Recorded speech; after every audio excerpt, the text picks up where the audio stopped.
Hello students, welcome to our channel Chemo Selective. So in today's class we'll discuss JEE Mains 2020 paper. आज का जो paper है वो mainly 2 सितंबर का paper है फर्स्ट शिफ्ट का.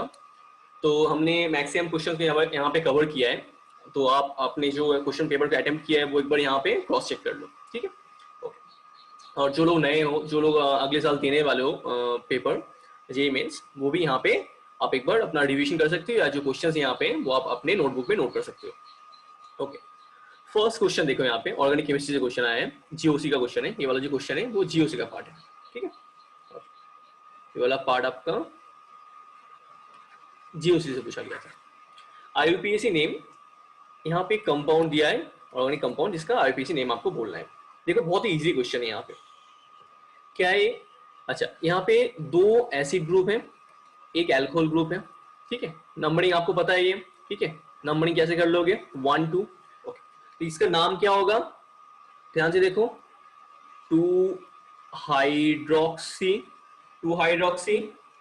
एंड देन 4 कार्बन का ये है ना, लॉन्ग चेन है ना, ब्यूटन 1,2, क्योंकि 1 पोजीशन पे COOH ग्रुप है, 2 पोजीशन पे COOH ग्रुप है, 2 ग्रुप इसलिए die oic acid, 2 hydroxy butane 1 2 dioic acid, ठीक है. इतना क्लियर एकदम, ओके फाइन. नेक्स्ट एग्जांपल को देखो, नेक्स्ट क्वेश्चन को देखो, सॉरी एग्जांपल नहीं. Okay. Arrange the following in the increasing order of HCl.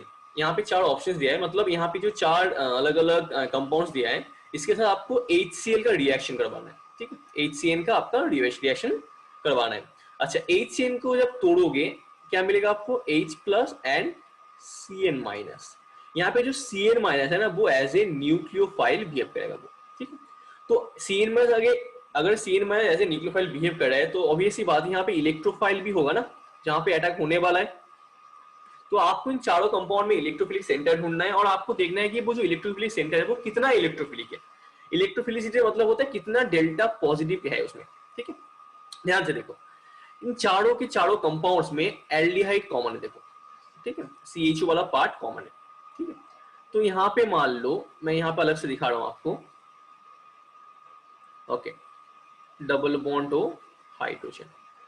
Carbonyl group जो होता है, C डबल बॉन्ड O जो ग्रुप होता है आपका, यहाँ पे एक ऑक्सीजन क्या होता है, इलेक्ट्रोनेगेटिव है, और इसके जो जिस कार्बन के साथ वो जुड़ा होता है वो होता है आपका डेल्टा पॉजिटिव सेंटर या इलेक्ट्रोफिलिक सेंटर. तो मैक्सिमम अटैक कहाँ पे होगा, यहाँ पे इलेक्ट्रोफिलिक सेंटर पे होगा या इलेक्ट्रोफिलिक कार्बन पे होगा, ठीक है. आपका इस कार्बोनिल कार्बन जो यहाँ पे जो इलेक्ट्रोफिलिक सेंटर है वो जितना ज्यादा डेल्टा पॉजिटिव होगा उतना न्यूक्लियोफाइल इजीली उस इलेक्ट्रोफिलिक सेंटर पे अटैक कर पाएगा, ठीक है. आपको देखना है कि उस इलेक्ट्रोफिलिक सेंटर का इलेक्ट्रोफिसिटी कहाँ पे बढ़ रहा है आपका.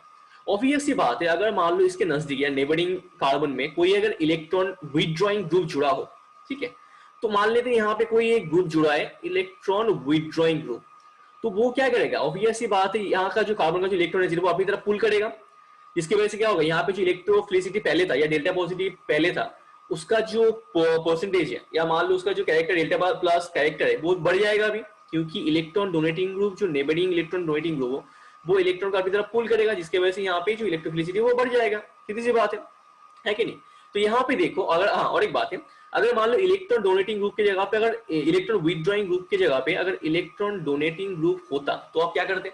अगर इलेक्ट्रॉन डोनेटिंग ग्रुप होगा तो ऑब्वियस सी बात है यहाँ पे इलेक्ट्रॉन को पुश करेगा वो कार्बन के ऊपर, तो जिसकी वजह से डेल्टा पॉजिटिव कैरेक्टर डिक्रीज हो जाएगा. आपको तो वो चाहिए नहीं, आपको चाहिए जहां पे डेल्टा पॉजिटिव कैरेक्टर बढ़े मेरा, ठीक है. ओके.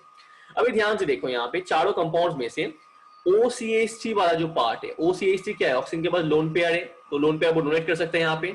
इन दोनों के दोनों इलेक्ट्रॉन डोनेटिंग ग्रुप है, ठीक है. ये भी इलेक्ट्रॉन डोनेटिंग ग्रुप है यहाँ पे, ओके. और यहाँ पे क्या है, दोनों के दोनों NO2 ग्रुप है.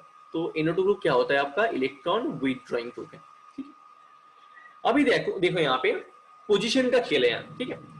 NO2 ऑब्वियसली बात है कि C और D AB से तो ज्यादा ही होगा, इतना तो कंफर्म है, क्योंकि NO2 इलेक्ट्रॉन विथड्रॉइंग ग्रुप है, अपना इलेक्ट्रॉन को अपनी तरफ पुल करेगा, जिसकी वजह से delta plus character of the carbonyl carbon increase कर जाएगा. यहाँ पे C ऑप्शन में देखो, NO2 ग्रुप CH के बहुत पास है, ऑर्थो पोजीशन पे देखा जाए तो, ठीक है.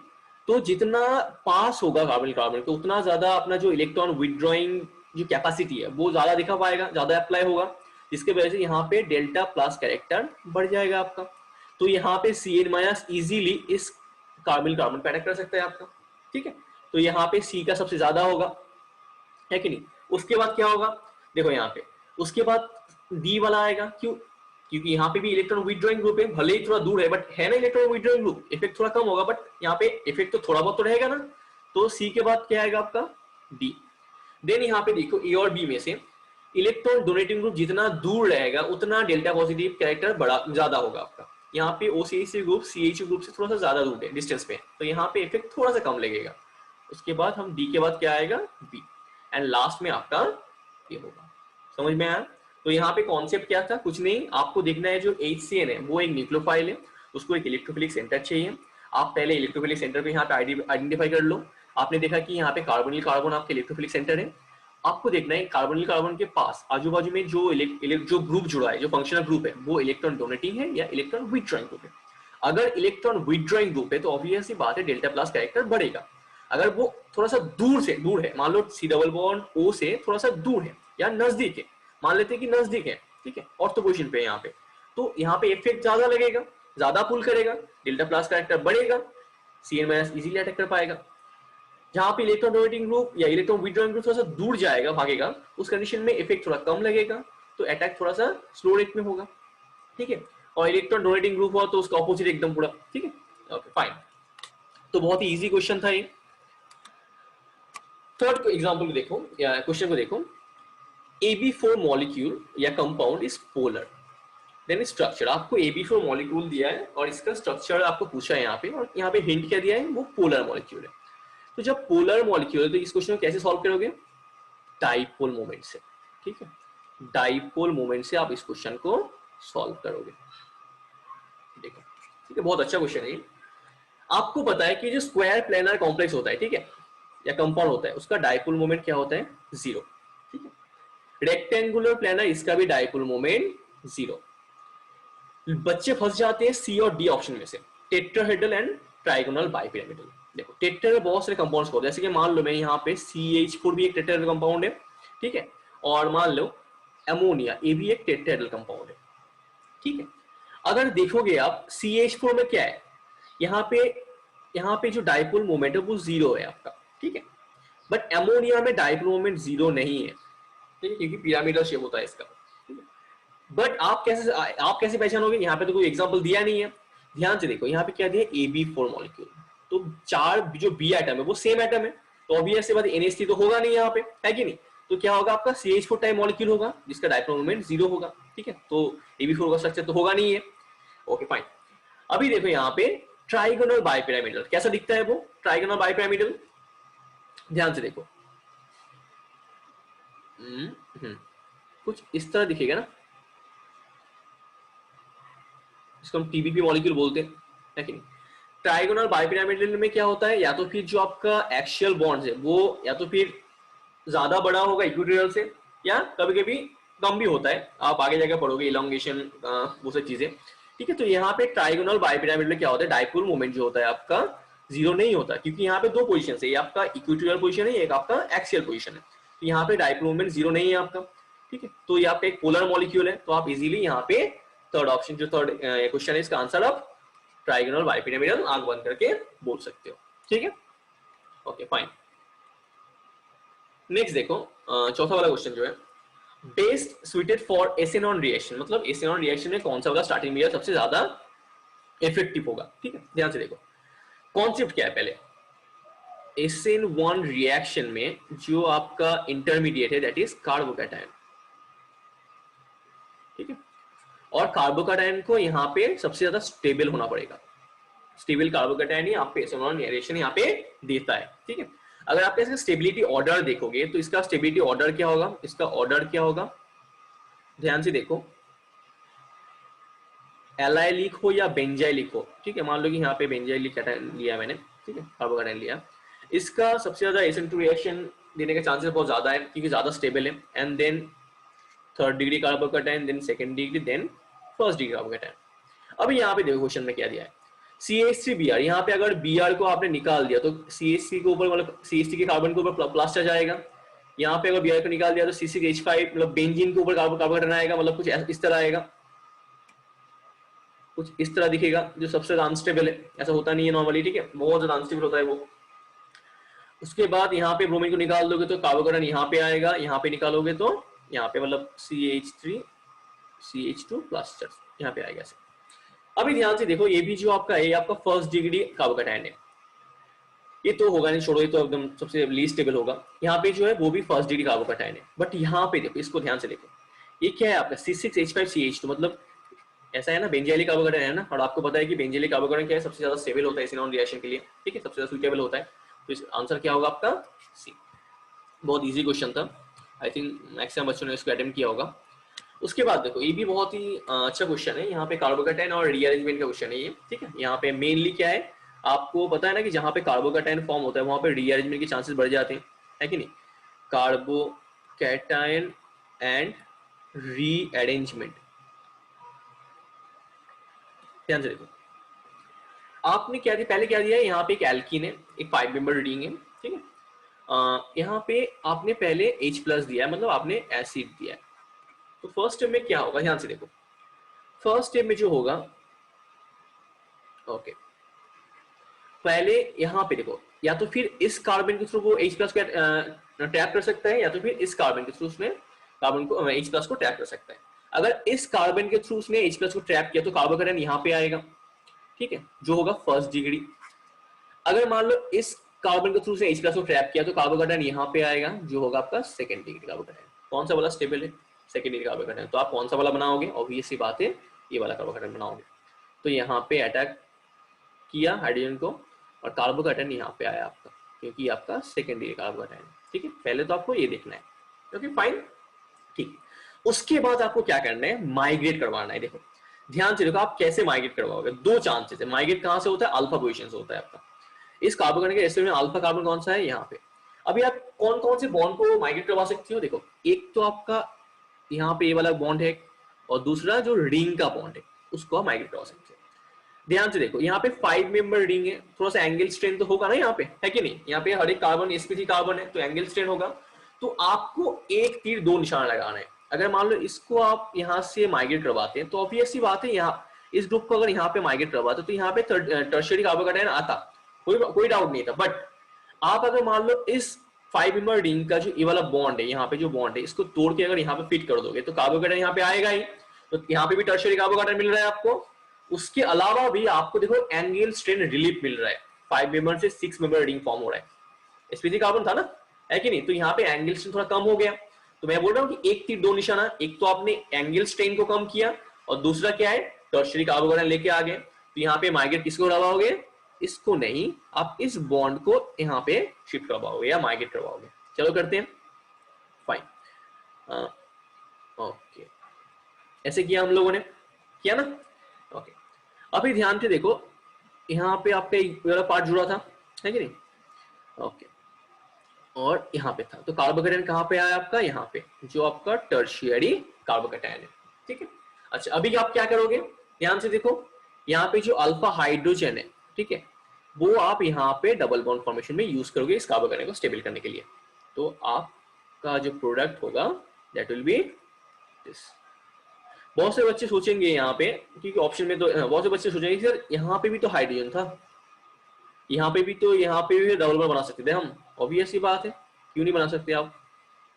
ध्यान से देखो, कुछ इस तरीके का बनता ना, है कि नहीं।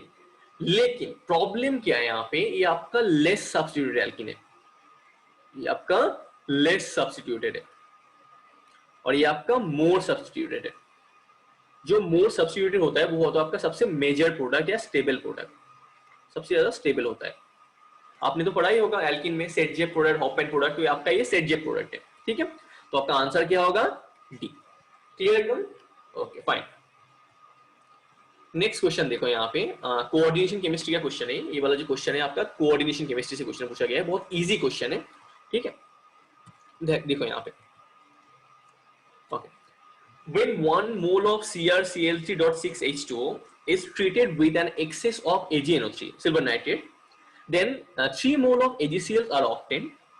The formula of the complex 6। ध्यान से देखो, आपके पास क्या था यहाँ पे, इसका जो एक्चुअल फॉर्मूला वो गिवन नहीं है, यहाँ पे कंपोजिशन गिवन है कि CrCl3.6H2 आपने 1 मोल यूज किया था, और इसको आपने ट्रीट करवाया AgNO3 के साथ, ठीक है।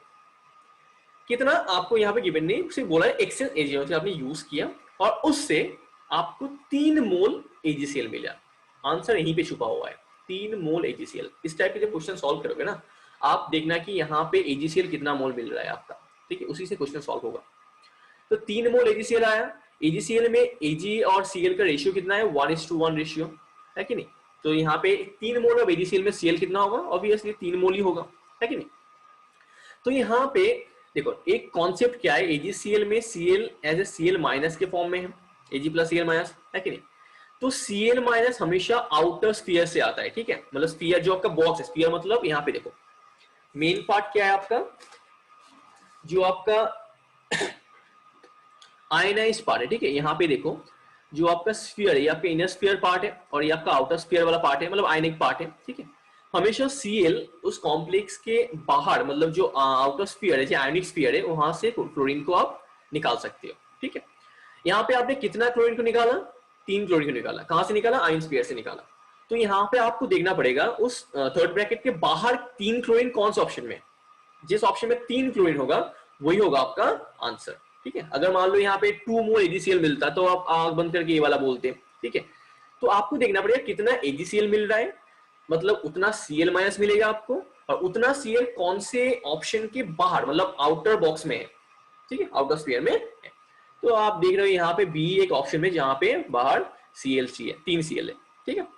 ओके, तो आपका आंसर क्या होगा, बी होगा। क्लियर एकदम, ओके। नेक्स्ट क्वेश्चन देखो, यहाँ पे एटॉमिक स्ट्रक्चर से क्वेश्चन पूछा है, बहुत ही इजी क्वेश्चन है, मतलब मैक्सिमम बच्चे शायद क्वेश्चन को सॉल्व किया होगा। Uncertainty in position of 0.25 gram of A particle, मतलब पार्टिकल का जो मास है वो गिवन है यहाँ पे, ठीक है, मास गिवन है। और पोजीशन जो अनसर्टेनिटी इन पोजीशन है, ठीक है, वो भी गिवन है, जिसको हम डेल्टा एक्स से डिनोट करते हैं, ठीक है। Then the uncertainty in velocity, मतलब आपको डेल्टा वी पूछा है, ठीक है, बहुत सिंपल। आपको अगर फॉर्मूला याद है तो आप चुटकी में कर सकते हो। फॉर्मूला क्या था, delta x into delta p greater than equals to h by 4 pi, ठीक है। ओके, यहाँ हम ग्रेटर देन यहाँ से हटा देते हैं, इसको थोड़ा सा इस तरह लिखते हैं, sorry, delta x into delta P मतलब क्या, इसको हम किस तरह लिख सकते हैं, एम इंटू डेल्टा वी, याद है ना, एच बाई 4 पाई, है कि नहीं। और यहाँ पे आपको डेल्टा वी पूछा है कि नहीं, अनसर्टेनिटी इन वेलोसिटी पूछा है, तो आप इसको इस तरफ लेके आ जाओ, 4 pi into delta x into m. Delta x का वैल्यू गिवन है, एम का वैल्यू यहाँ पे गिवन है आपका, ठीक है।